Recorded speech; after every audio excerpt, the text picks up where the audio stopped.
Okay, so who's Nelson Mandela? He's the former president, and he was the first black president.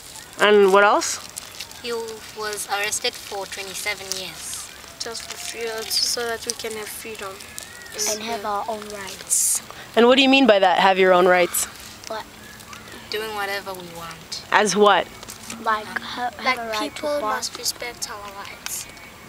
Maybe running around playing, not that if white people have their own grounds and then black people have their own grounds. I mean, to just mix up together and play all together. And to treat us equally. And so what was the name of that policy before, the one that didn't treat you equally? Apartheid? Yes. So have any of you read this book? Pelo, have you read this book? No. Do you know anybody that's read this book? My sister. Your sister's read it? Does she still have it? No? If I give you this book as the 5 of you, will it get read? Yeah. Maybe not now. I hope that you'll start it today, because if you start reading this book, you're going to be the smartest girls in South Africa. I can guarantee you there's not one child who's 10 years old who has read this book or even begun to read this book or even thought about reading this book. So if I was telling Pumelele and Pelo yesterday that I think a lot of the kids here want to go to America. And if you want to go to America, you have to study very hard, and it's possible. You can get a scholarship and go to a school in the States.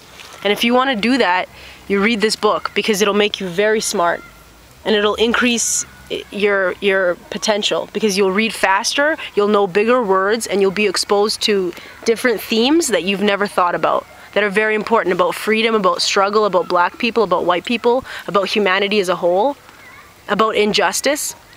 So how are we gonna do this? Who should I give the book to? Where will it stay? And will you promise me that you'll read it? Promise. You promise? Yeah.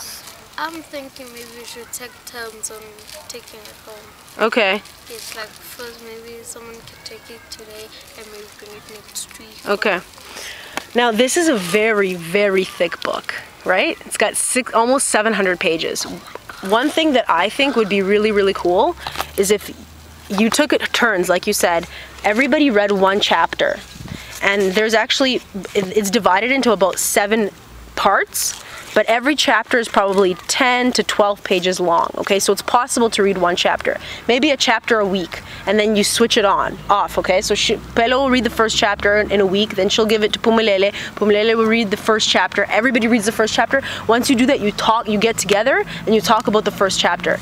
At that rate, it will take you years to finish this book, but that's okay, because you're already way, way ahead of your age, okay?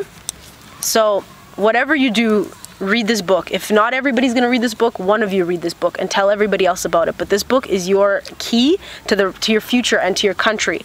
Okay, so I wrote you a little message in the book. Who wants to read it? I do. Can I?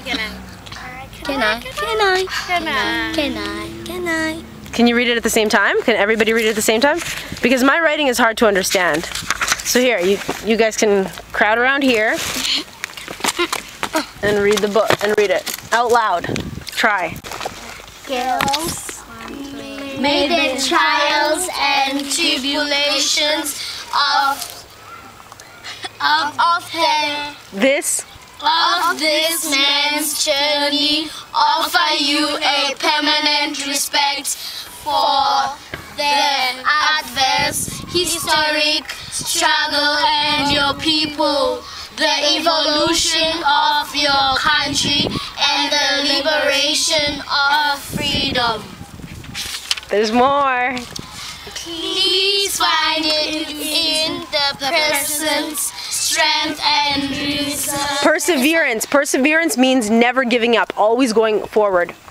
The perseverance to Resilience. resilience to overcome your own personal fears and Circumstances. in and become leaders. Circumstances in order to live a life of reason and become leaders of your people. Never give up, always forgive, don't stop smiling and reading. Allah Olesia, August 2009. Yay! Aww. Okay. Yes. Come here. Seriously, girls, I really believe in every one of you. You have to believe in yourselves because life is going to be hard. I'm telling you right now. It's hard already. You know, your teachers hate you. Okay, so on that note, what do you want to do?